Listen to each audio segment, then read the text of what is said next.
कविं कवीनाम् उपमश्रवस्तमम् ज्येष्ठराजं ब्रह्मणस्पत आनशृण्वन्नोदिभिः सीदसादनम् ॐ महागणपतये नमः.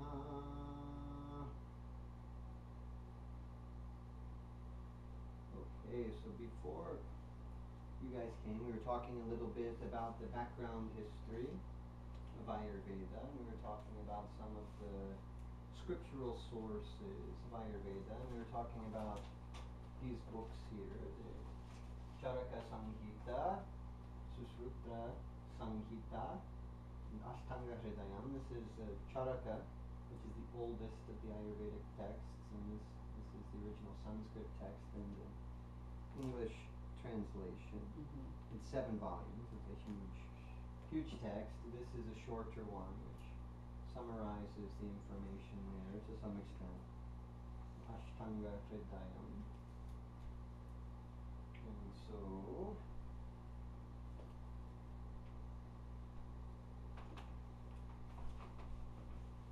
we want to talk a little bit about some of the philosophy now. It goes into the philosophy of Ayurveda. There are many different systems of philosophy that lead in to the knowledge of Ayurveda. They say there are 6 different systems of philosophy that all contribute to Ayurveda. We call these the Shad Darshan, 6 different systems of philosophy. One of them is yoga. One of them is Buddhism. The one we're going to talk about is Samkhya philosophy.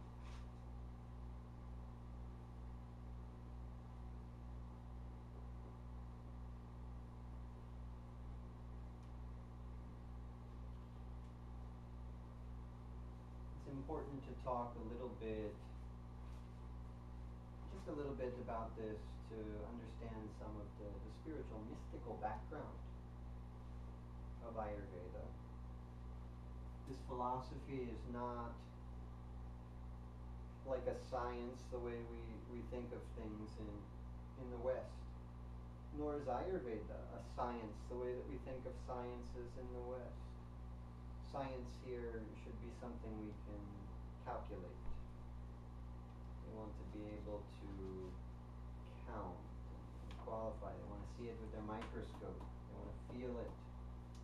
In Ayurveda, we're dealing with more mystical things, subtler levels of reality. And to get some understanding of that perspective, it's good to talk and think a little bit about Samkhya philosophy and the tattvas.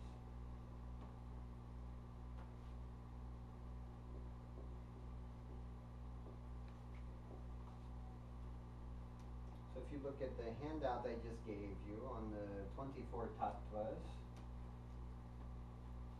in some systems of philosophy there are 36 tattvas. In Samkhya system of philosophy there are 24 tattvas. Tat means that. It means like thatness. Literally, tattva means thatness. It's being. It's a principle. It's a cosmic principle. In the process of manifestation, in the process of the world being created, these tattvas are cosmic principles. And so in this Samkhya philosophy, there is a one absolute unmanifest source of everything. In Hinduism, this one is symbolized by the dot, or bindu. It's worn on the forehead. It's seen in the Om. You have this dot, this bindu, which symbolizes this one, from which the whole universe springs forward. If you look at yantras, these mystical diagrams, there's always a dot in the middle. It's hard to see, this is small, but in the Sri yantra up here, in the middle is a dot, and it's symbolic of the source. So Brahman is formless.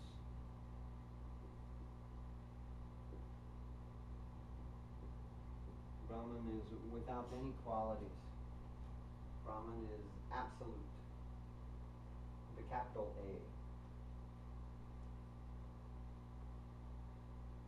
Before any angelic beings or form, before any matter, before there's any will. There is this formless absolute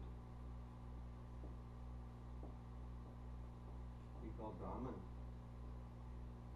One thing they say in yoga, these yogis that meditate for a long, long time, they look within themselves.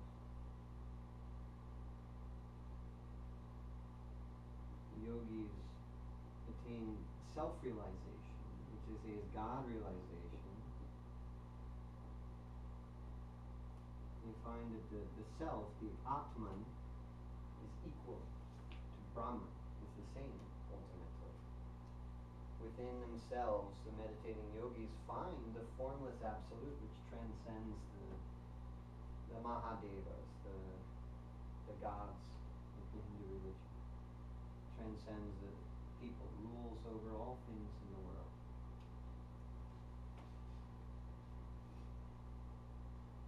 From Brahman, they say, come this two, which is Purusha and Prakriti.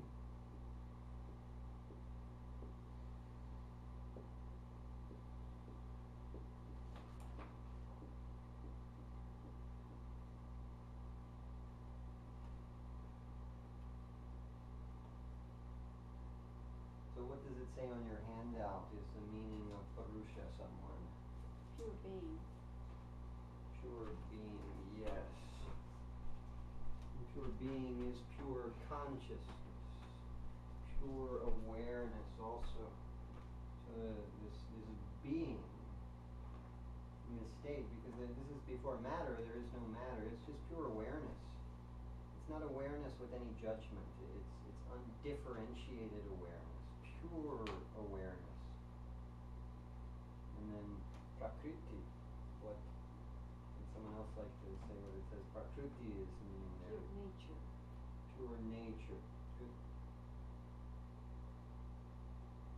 Prakriti is the fundamental nature. In a sense, nature is like cosmic law. It's also the way that matter tends to behave is governed by Prakriti. Prakriti also could mean divine will. Before this point, there's no will. In the interplay of these two, we get three qualities. These are not actually considered among the 24 tattvas, but triguna. Guna means quality. We have sattva, rajas, and tamas.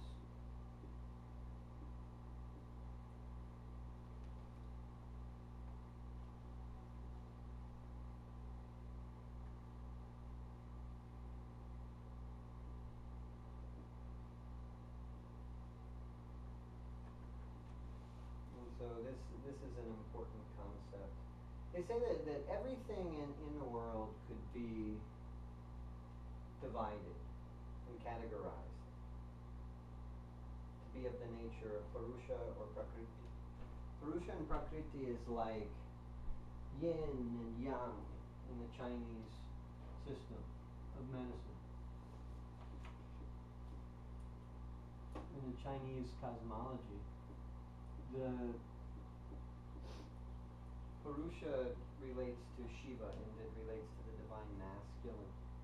Prakriti relates to Shakti, the divine feminine.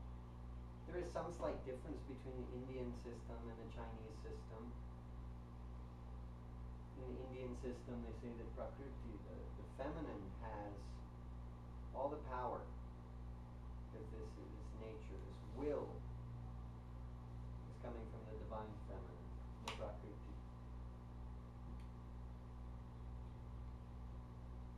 this is in part because women have the power to bring life into the world. Women have the power to give birth. The power is attributed to the divine feminine. All things in the world would be composed of both Purusha and Prakriti. But these things may have a predominance of one or the other. Would you guys care for some tea? We have Tulsi tea there if you wanted. It may be getting cooler, but you're welcome to have some of those cups there. I'm going to be cooler. You're going to be warm. Yes, give me some. Okay. So same with Sattva, Rajas, Tamas. All the things in the universe could be, well, all things are composed of all three, but they say that all things may have a predominance of one or the other of those three gunas.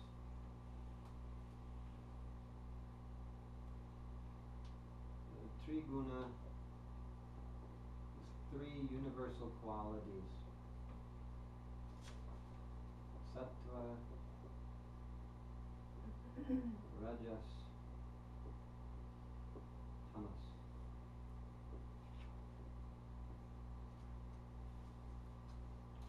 Sattva is peace, it's a balance, it's equilibrium.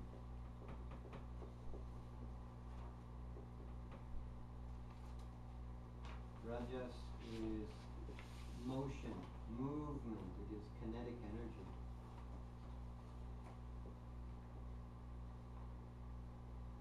Tamas is dullness, it's inertia, it's darkness.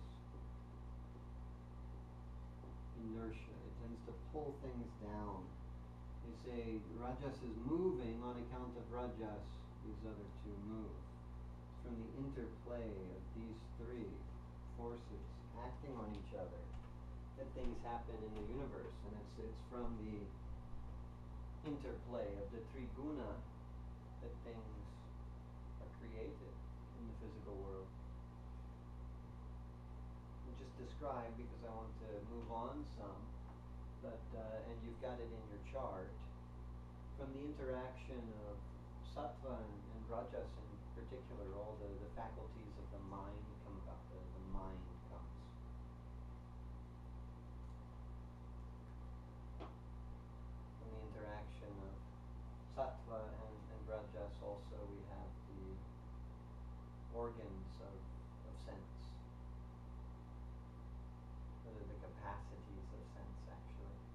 We have the capacities, the faculties of action, also 5 of each. 5 senses and 5 actions. Walking, grasping, speaking, procreation, elimination. These 5 actions. And there are organs that go along with each. But then from the interaction of Rajas and Tamas, this dullness, we get 5 great elements. And we get the 5 objects of sense. The actual smell, the scent. There's fragrance coming from this incense. And so that comes from the interaction, Rajas and Tamas, the dullness.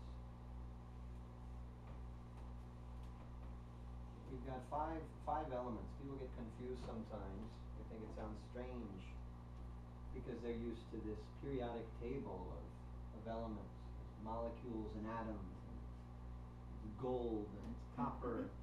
And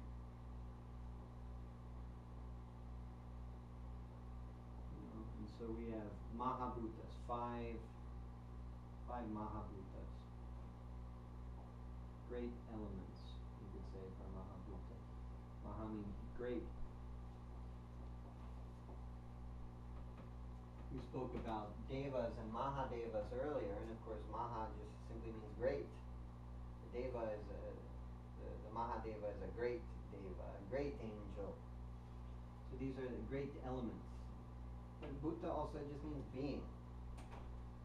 So at this level, there's certainly being.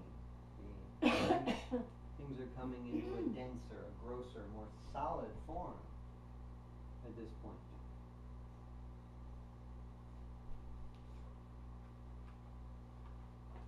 these elements are akasha,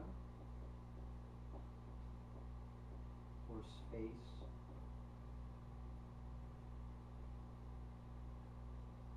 vayu, or air, agni, or fire,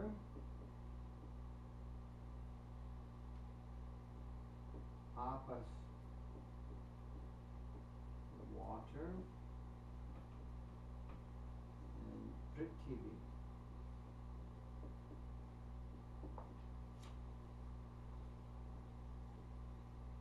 earth.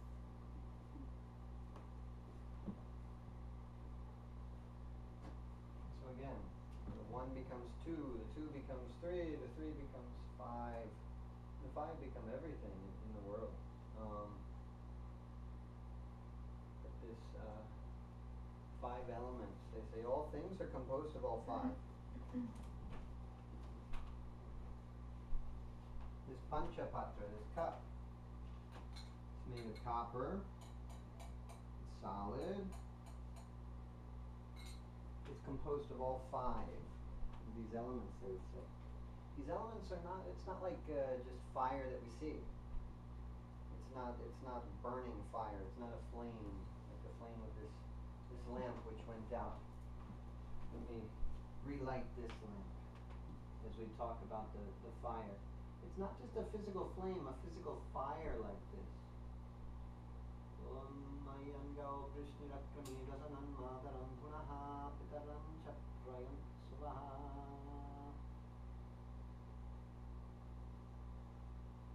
Magnaye Namaha.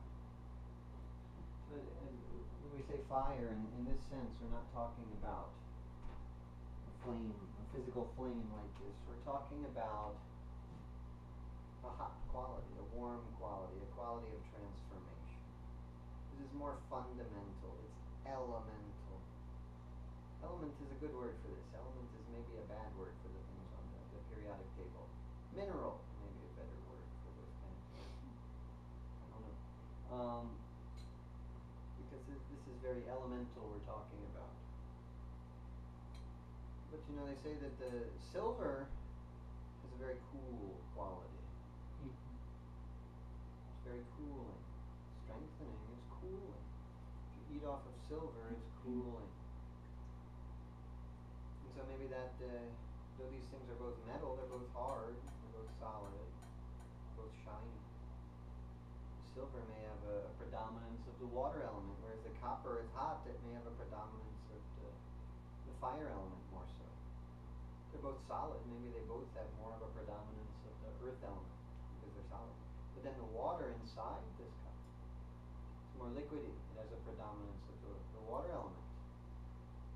It is water, it's got all 5 of these elements in it though.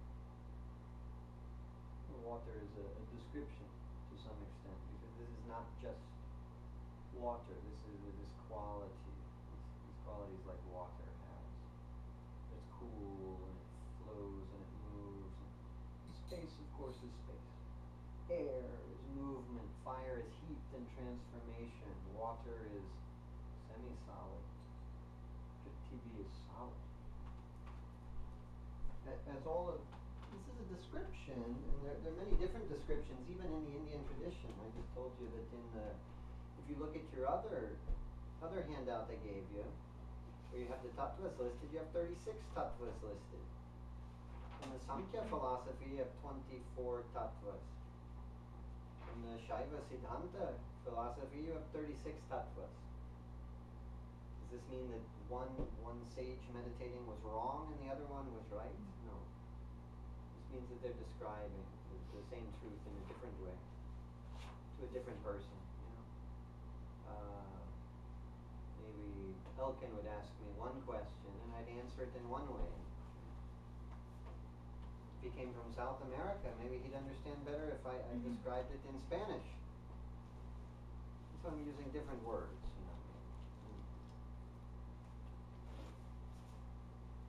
Catherine or someone else asked another question. Maybe I'd do better to describe in English in the same way for their students at different times in history, different ways to describe the same truths. This is why 6 systems of philosophy have heavily influenced Ayurveda. They don't conflict with each other. They actually deepen each other. It helps to get a different perspective. As we try to understand health and we try to understand the body, I think of the story of the blind men who were all trying to understand this creature. And this creature was an elephant. They're grabbing at the elephant to feel him, and one blind man got his trunk, and he's like, oh, this is like a big flexible tube, and one got his leg, and he's like, oh, this is like a barrel, or one got his belly, a big sack of something. One got his tail. They all got a very different impression of what this elephant was. We can kind of understand because we see an elephant. He's got different parts, all of which are big. If you take just one part, you don't understand. When you get the description from one philosophy, the description from another philosophy, we may still be like blind men grabbing at an elephant, but we get a little closer to having a complete picture the more we take into account there. There's another good story.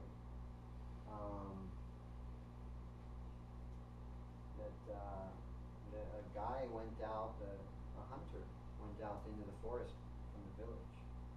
And as he went into the forest, he saw this beautiful creature.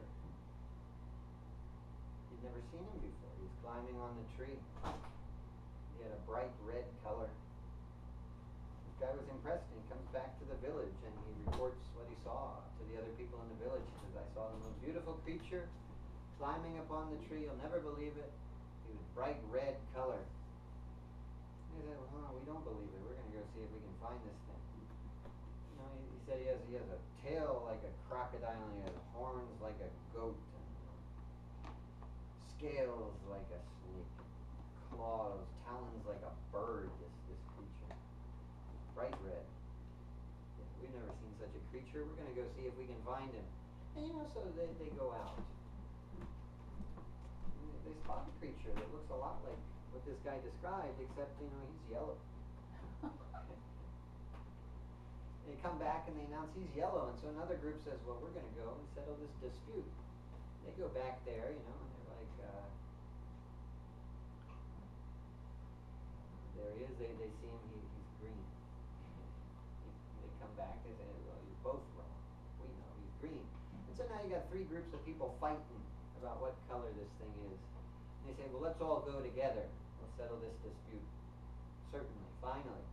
They go back and he's brown. They're arguing and they're fighting, and this sage meditating out in the forest stands up and he says, you fools. And he was all of these different colors. This is a chameleon. He changes his color. He knew that because he'd been sitting under the tree meditating for years. He had witnessed this. What?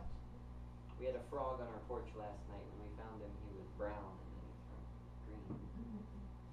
Maybe it was the night before last night. Yeah, it was very similar. Yeah. Really? Turn green? Yeah, bright green. I saw him when he was green, didn't turn brown.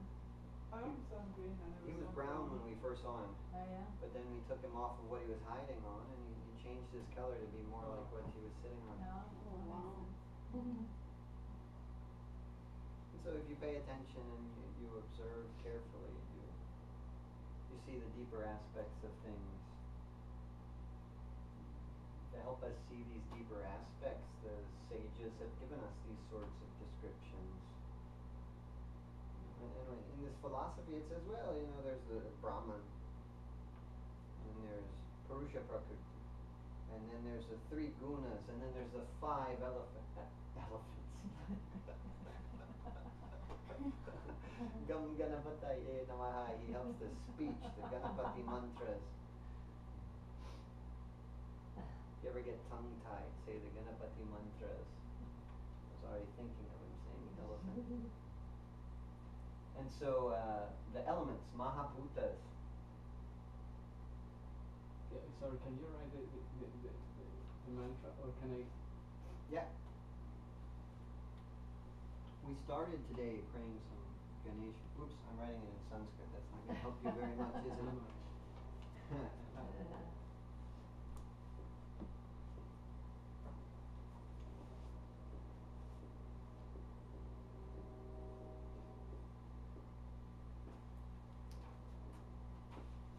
you're having trouble to say anything, comprehend anything, learn anything, you can pray to Ganesh.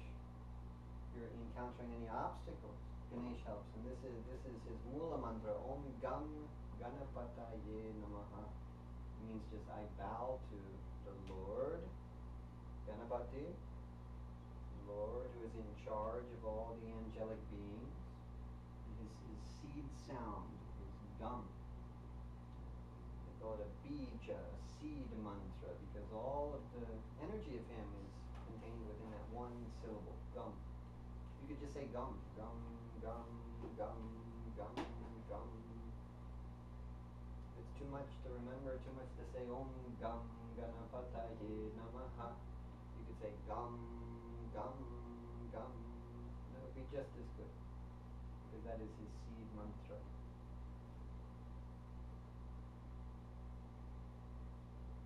So as the sages talk about this, the subtle becoming less subtle, more physical, the physical world being created. One good thing to remember is until this level of the earth element, Prithvi, we have no matter, no physical matter. All physical matter, physical substance comes from this point, after this point. From this element comes this element. From this one comes this one. From this one comes this one. And from this one comes all physical matter. Before that, there's no matter, no physical matter. And so for us as people who are trying to understand who we are, who God is, understand about mystical things, we get this description from the sages to help lead our consciousness back there. We may think that we are the body. You get pain in the body and you say, ow! You do feel hurt. You feel like you're being hurt, but that's just the body. When you die, your soul will leave from the body. You can't keep the body forever. People try to. Ayurveda helps them a little bit. Still, the body's not made to keep it forever. Some yogis and saints, they'll leave their body and go into another body. But the body is not made to last forever. There's a procedure in Ayurveda called Kaya Kalpa. You do a certain practice. You build a little white house. You fast in a certain way, and you take certain herbs, and it's a long meditative practice. It takes 41 days or more. Different ways to do it. There are different descriptions of it. But they say in the process of this, all your teeth will fall out and grow back. All your hair falls out and grows back. And they say doing this practice will extend your life by 10 years. Wow. There's an herbal jam, it's an interesting story, Chawanaprash. All these Ayurvedic herbal formulations are great because they come from these saints who've gotten their minds very pure. They come to a very high state of realization, and then in their meditations, they had these formulas revealed to them. So when you look in these texts, you have these recipes from the sages recorded, and it's been made in the same way for many hundreds of years anyway in India. So this herbal jam, Chyawanprash, which is great. It's good for many different people. Good for growing children. Even safe for pregnant women if they don't take too much of it. Chyawanprash is a wonderful herb. It's very tonifying, strengthening. This is a type of therapy, a type of treatment we don't have in Western medicine. Tonification therapy, strengthening the body. We're aware of deficiencies, we're aware of weaknesses, we're aware of depletion in the immune system, endocrine system. We don't have a way to strengthen that. In Ayurveda, they have a lot of tonification therapies. But the story is very interesting of how Chyawanprash was formulated. They say that this saint, Chawana Rishi means a sage. The rishis usually, they're not just gurus, they've meditated and they've heard some of the scriptures. Rishis are the ones who in their meditations have the scriptures revealed to them.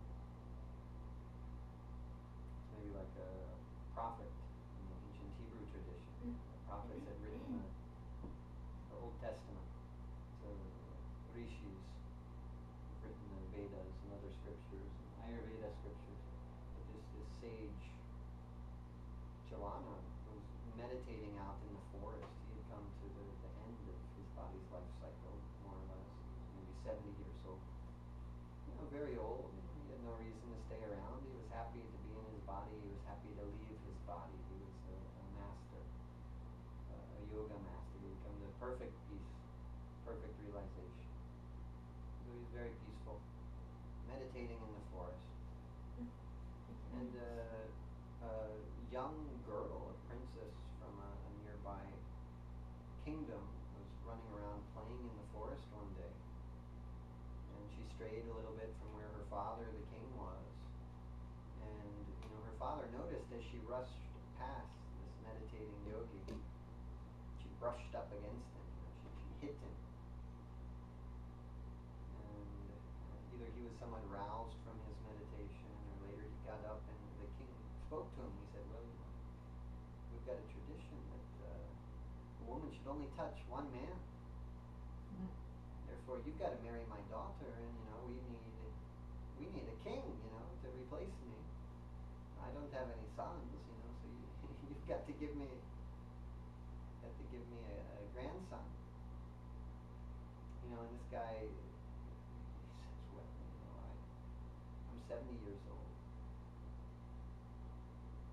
Give me a couple of weeks. I need to figure out how I can do this, And he meditated, and it came to this herbal jam preparation of 52 different herbs, sesame oil, ghee, honey, sugar, fruit, good fruit called amalaki. Very good. It has more vitamin C than any other thing on earth. It's the main ingredient in Jawanprasha. He said, well, if I take this, it'll give me the strength. It will revitalize my body, give me the strength I need to fulfill my duties as your daughter's husband. And so he took the jam and he did it. So it's an interesting story that they tell about how that one came to be.